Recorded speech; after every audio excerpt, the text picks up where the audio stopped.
al epidemiólogo Juan Gil, que es integrante del Grupo Asesor Científico Honorario. Gil, ¿cómo le va? Bienvenido. ¿Qué tal? Buenas tardes. Sobre esto que dijo el mandatario anoche y la propuesta que están haciendo desde el GACH, primero, ¿de qué se trata esa intención de cerrar 3 días las actividades para tratar de reducir la movilidad? No, bueno, la recomendación viene desde ya hace mucho tiempo en el menú de medidas que se habían planteado, que se habían analizado desde el lugar del asesoramiento que ejercemos como grupo. O sea, no hay nada nuevo con respecto a eso. La idea es simplemente tratar de reducir al máximo posible la movilidad para tratar de ver si podemos impactar sobre la incidencia, sobre el número Claro. de casos o contagios diarios. Principalmente viene dado por ese lado, nada Y más. la visión que tiene el gobierno, ¿qué opinión le merece a usted? O por lo menos el presidente, la que la planteó anoche. Bueno, no, a ver, es muy difícil. Cada uno opina desde el lugar donde está y para lo cual se formó. Yo específicamente, puedo opinar sobre la evolución de la pandemia y sobre cuáles serían las mejores o quizá las medidas, las mejores medidas posibles para tratar de frenar o tomar decisiones respecto a la salud pública.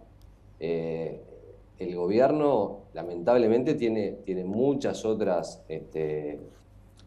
entradas o tiene muchos otros insumos que nosotros o a nivel de la población quizás desconocemos y que tienen que estar en la misma balanza y que por ende se tomarán las decisiones que se toman a ese nivel.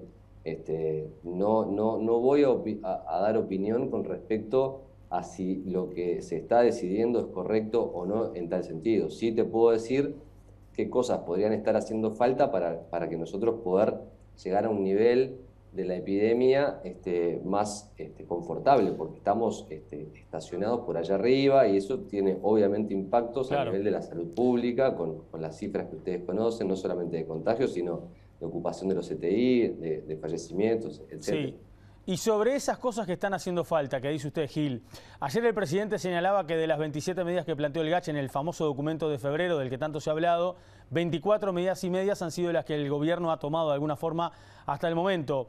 Pero de esas 24 medidas y medias, en este momento de la pandemia, ¿cuántas están en funcionamiento? ¿O cuántas faltarían que estén en funcionamiento respecto a lo que ha sido, por ejemplo, las que se han tomado en 2020? Bueno, a ver, yo creo que el análisis pormenorizado punto a punto que presentó el presidente ayer, supongo yo que fue un análisis bien pormenorizado que hizo con su equipo de asesores. Acá lo que está ocurriendo seguramente es que hay varias medidas que sí se han tomado, pero que seguramente quizás no estén logrando el impacto deseado. Pongamos una, por ejemplo. ¿Cuál es la medida o cuál es el impacto que conocemos en cuanto al teletrabajo, por ejemplo? No tenemos ningún grado más allá de algunas encuestas que se han hecho, pero la sensación es que quizás no estemos al grado máximo de teletrabajo posible como para que esa medida planteada como teletrabajo sea eficaz. Entonces, y así como muchas otras tantas. Claro. Hablando de la vacunación, Gil, ¿cuáles son los riesgos que corremos al estar vacunados, obviamente, o al tratar de llegar a esa famosa inmunidad de rebaño con el virus en la comunidad, digamos, con el virus comunitario como el que tenemos en este momento?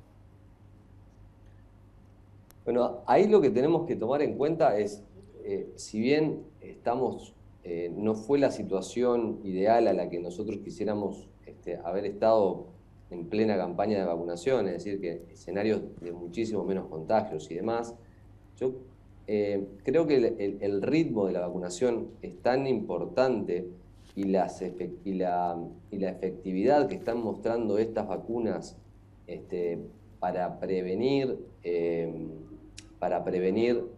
mortalidad o para prevenir ingresos o enfermedad grave principalmente, que creo que ahí es el punto más importante y lo que tenemos que empezar a rescatar, que quizás ya a nivel, si bien el porcentaje de personas completamente inmunizadas, ¿no? Pensando en ese concepto de los 15 días luego de la segunda dosis, que todavía es relativamente bajo para la globalidad de la población, estamos por debajo del 30%, pero ya en estos momentos vamos a empezar a ver pequeñas modificaciones a nivel de las curvas o de, por ejemplo, en la fatalidad o en la mortalidad, por ejemplo, deberíamos comenzar de a poco, ya que tenemos franjas casi completamente vacunadas en las franjas más altas, que son las de mayor riesgo, en cualquier momento tenemos que empezar a poder observar disminución en ese sentido. Entonces, desde ese punto de vista, creo que no es una complicación, sino simplemente tenemos que estar esperando a que tratemos de que se empiece a observar, como para poder observar un poco más de cerca ese final de túnel que todos estamos pensando, y que esta enfermedad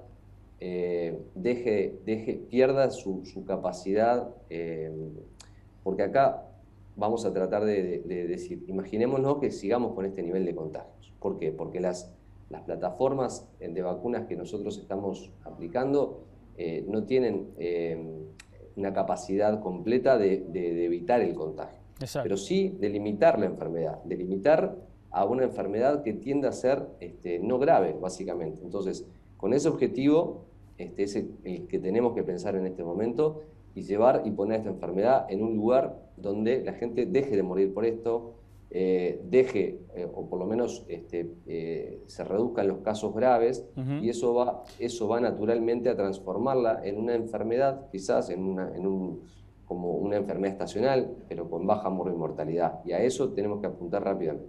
¿Cómo se están observando las nuevas variantes? Por ejemplo, esta cepa india de la que tanto se ha hablado, que se dice que ya está en territorio brasileño, porque aquí se ha hablado también de que Sinovac no sería efectiva contra esta cepa. ¿Cómo es el seguimiento que se está haciendo desde el GACH?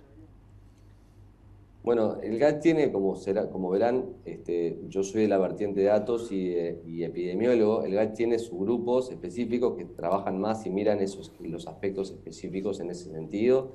Yo no tengo los últimos datos con respecto a esto que me estás planteando. Sí, te puedo decir que con respecto a la vacunación y la cobertura de, por ejemplo, Sinovac para la P1 es buena, o se ha demostrado, por lo menos los datos que nos han llegado de Chile, es buena. Es decir que siempre la introducción, ese va a ser la espada de Damocles que vamos a vivir constantemente estos días, ¿no? Una nueva introducción. ¿Qué cobertura o qué grado de cobertura podemos llegar a tener con respecto con las vacunas que estamos administrando, etcétera? Bien. Y bueno, eso va a ser un poco el camino que es permanente.